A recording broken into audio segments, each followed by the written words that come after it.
अस्सलाम वालेकुम guys, hope you all are fine. जैसा कि हमने पिछली वीडियो में बात की थी कि हमने एक्सरसाइज 1.3 के दो क्वेश्चंस कर लिए थे, तो मैंने आपसे कहा था कि मैं इसके क्वेश्चंस के कुछ पार्ट्स अगली वीडियो में भी आपको करवाऊंगा। अब ये जो पार्ट मैं आपके पास लेके आया हूँ ना, ये इसका इम्पोर्टेंट वाला पार्ट है।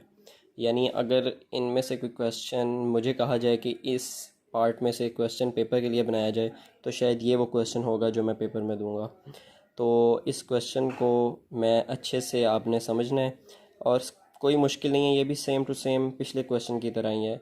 तो आइए इसको देखते हैं। ये इस क्वेश्चन का पार्ट 10 है। अच्छा, तो उसी तरह उसने हमें क्वेश्चन दिया हुआ है 2a+2b is equal to 2 whole a+b। तो मैं स्टार्ट करूँगा लेफ़्ट हैंड साइड से। अच्छा, इनको ना लेफ़्ट हैंड साइड इसलिए कहते हैं कि ये इज़ इक्वल टू के लेफ़्ट साइड पे, तो मेरे लेफ़्ट हैंड पे आ रहा है, और ये इज़ इक्वल टू के राइट साइड पे है, तो मेरे राइट हैंड पे आ रहा है, इसलिए इनको मैं लेफ़्ट हैंड साइड और राइट हैंड साइड कह रहा हूँ। अच्छा, तो ये जो लेफ़्ट हैंड साइड है ना, इसको स्टार्ट करते हैं, तो वो है 2a+2b। बिल्कुल इजी है।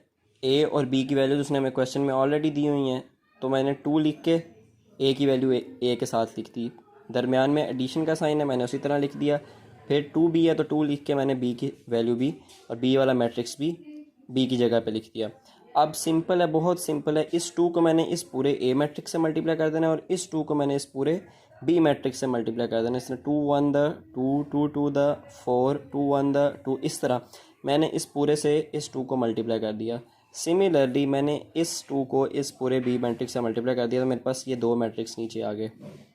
अब मैं क्या करूँगा कि मुझे क्वेश्चन में उसने कहा है कि 2a और 2b को आपस में क्या करना है, ऐड करना है। तो मेरे पास ये 2a आ गया, ये 2b आ गया। क्वेश्चन के मुताबिक मैं अब इनको क्या करूँगा, ऐड करूँगा। ऐड करने के लिए मेरे पास जो वाहिद शर्त है वो ये है कि मैंने कॉरस्पॉन्डिंग एंट्रीज़ को आपस में ऐड करना है।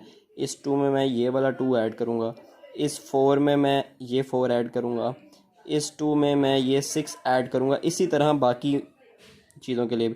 तो ये मैंने सारा ऐड कर दिया। अब जिस तरह 4 था तो इधर -2 था, तो ये -2 ब्रैकेट में आ गया। मैंने बताया जब साइन ऑपोजिट आ जाएगा उसको अपने ब्रैकेट में लिख देना है। फिर उसके बाद नीचे वाली लाइन में मैंने क्या किया कि जो सोल्व हो रहे थे उनको सोल्व कर दिया, जिनकी ब्रैकेट्स खोल रही थी उनकी सिर्फ मैंने ब्रैकेट्स ओपन कर दी।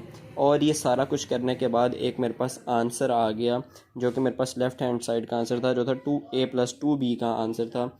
वो मेरे पास क्या था, 488220866। मैं ना कॉलम फॉर्म इसको पढ़ रहा हूँ, ठीक है।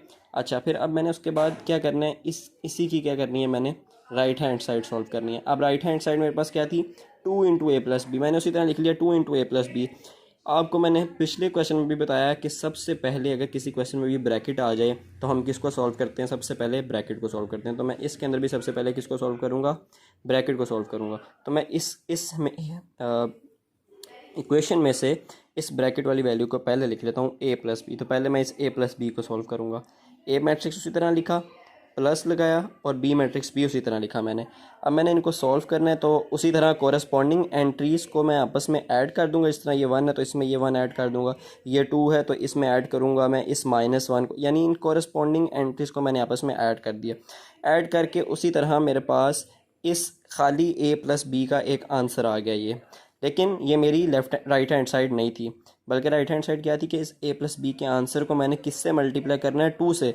तो ये जो a+b का मेरे पास आंसर आया होगा ना, इसको मैं 2 से मल्टीप्लाई कर दूंगा, तो मेरे पास एक फाइनल आंसर आ गया राइट हैंड साइड का। वो भी वही था 488220866, जो मेरे पास लेफ्ट हैंड साइड का आंसर आया था। इसका मतलब ये है कि मैंने क्वेश्चन बिल्कुल ठीक किया और मेरा आंसर भी बिल्कुल ठीक आया।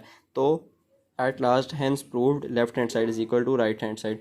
चूँकि मैं ये सारा प्रोसीजर आपको सिखा चुका था, इस वजह से मैंने साथ साथ सोल्व नहीं किया इस क्वेश्चन को, क्योंकि आप लोगों को ये सारी बातें मैं पिछले कई क्वेश्चंस में बार बार प्रैक्टिस करवा चुका हूँ, इसलिए मैंने इसको आपको इसी तरह बता दिया।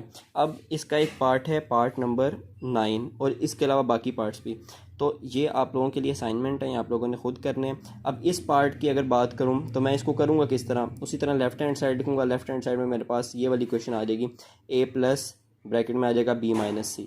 इसको सोल्व किस तरह करूंगा कि सबसे पहले ब्रैकेट सोल्व करूंगा, यानी सबसे पहले b-c की वैल्यू निकालूंगा। जो मेरे पास इस b-c की वैल्यू आएगी उसके अंदर आखिर में a को प्लस करूंगा, और एक टोटल लेफ्ट हैंड साइड का आंसर आ जाएगा। फिर हम क्या करेंगे, then will go towards right hand side, and first of all will solve this bracket which is a-c, and जो भी इसका आंसर आएगा a-c का उसमें हम किसको ऐड कर देंगे, बी को ऐड कर देंगे। फाइनली हमारे पास लेफ्ट हैंड साइड और राइट हैंड साइड दोनों का आंसर आ जाएगा।